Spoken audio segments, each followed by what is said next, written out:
je ressens une grande joie parce que là, j'ai toujours désiré être ordonné prêtre depuis que je me suis lancé dans le discernement de ma vocation. Et donc, savoir que là, bientôt je serai ordonné prêtre, je suis en joie, mais en même temps, cette joie est mêlée un peu d'une certaine, crainte de ce qui va se passer parce que j'aurai quand même une grande responsabilité et je sais que cette responsabilité, je vais la porter avec le Christ, je le sais, et c'est ça qui fait que j'y vais un peu dans un esprit de confiance, mais aussi en sachant tout l'enjeu qu'il y a dans cette ordination. Tout d'abord, c'est une très grande joie que d'avoir cette perspective de l'ordination, voilà, après toutes ces années d'études au séminaire, de stages en paroisse, voilà, dans des mouvements. Donc je dirais que je vais à l'ordination d'une manière sereine, parce que quelque part nous sommes forcément dans la continuité de tout ce que nous avons vécu au séminaire. On est préparé, on a l'expérience d'aller sur le terrain désormais, et donc c'est quelque part un accomplissement et une grande joie que de pouvoir bientôt célébrer les saints mystères de la messe et de l'Eucharistie.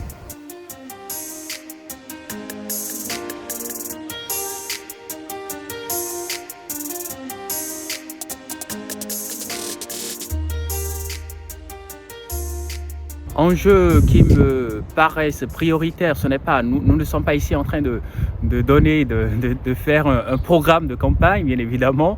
Il n'y a pas de programme quand on veut être prêtre, mais je sais qu'il y a aujourd'hui l'enjeu primordial dans notre diocèse, dans l'Église de façon générale en France et dans notre diocèse en particulier.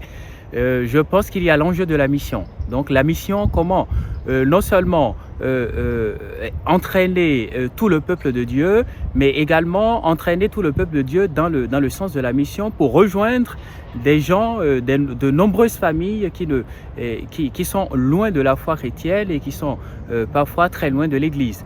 Et donc je pense que la première priorité, je m'inscris dans la priorité déjà du diocèse, donc la mission. Et la deuxième priorité, ce serait pour moi l'accompagnement des familles, parce que je sens que de plus en plus dans les familles, on a du mal à transmettre la foi, et donc c'est comment arriver à aider les familles finalement à transmettre cette foi, ce trésor que nous avons et qu'il ne faut pas cacher.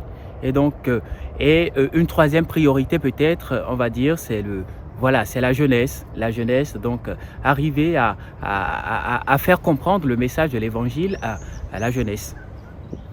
Alors oui, il y aurait sans doute beaucoup d'enjeux. Alors effectivement, comme Oscar lui-même l'a dit, je crois que la mission est aujourd'hui quelque chose qui est absolument primordial pour notre diocèse, mais au même titre que pour notre Église de France, car effectivement, nous pouvons le constater, nous sommes confrontés à une baisse du nombre des vocations, mais aussi parfois de la fréquentation de nos églises. Alors moi je crois que ce qui est absolument nécessaire dans l'époque que nous traversons, où nous voyons beaucoup de nos contemporains qui s'interrogent sur le sens à donner à leur vie, à leur existence, où voilà, beaucoup de choses peuvent paraître un peu brouillées. Annoncer la personne de Jésus-Christ mort et ressuscité pour nous sauver.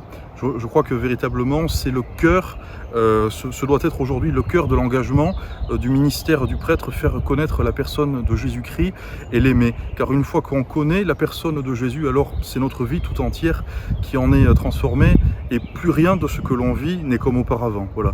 Donc faire véritablement l'expérience du Christ. Je crois que c'est la chose la plus fondamentale aujourd'hui pour nos contemporains.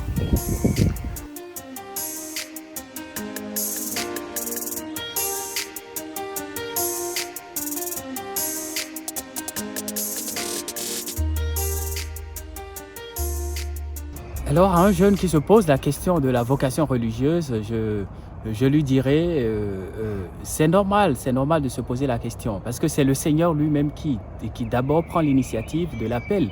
Et donc c'est normal, et de ne pas se considérer comme un extraterrestre alors qu'on a la vocation. Et après, quand on est appelé et qu'on décide de répondre à l'appel, c'est vrai que c'est un enjeu important, mais le Seigneur est à l'œuvre, c'est lui qui nous accompagne, c'est lui qui nous appelle.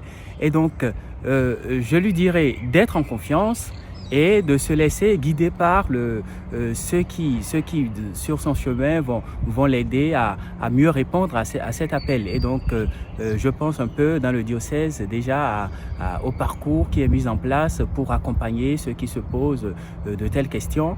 Et donc, l'orienter vers ce service et lui dire, le Seigneur, quand il appelle, il ouvre des horizons nouveaux, il ouvre des horizons insoupçonnés. Je peux le dire parce que mon expérience en témoigne. Alors je lui dirais tout d'abord de ne pas avoir peur. Le chemin de la vocation religieuse est un chemin certes exigeant, mais où on reçoit beaucoup de grâce, beaucoup de bonheur. C'est un chemin effectivement où il y a du combat spirituel, c'est normal, parce que lorsqu'on donne sa vie, lorsqu'on veut offrir sa vie à Dieu, bien forcément des épreuves surgissent, parce que c'est un engagement qui n'est pas commun, c'est un engagement pour l'Église en vue du salut, du service de ses frères et sœurs en Christ, voilà.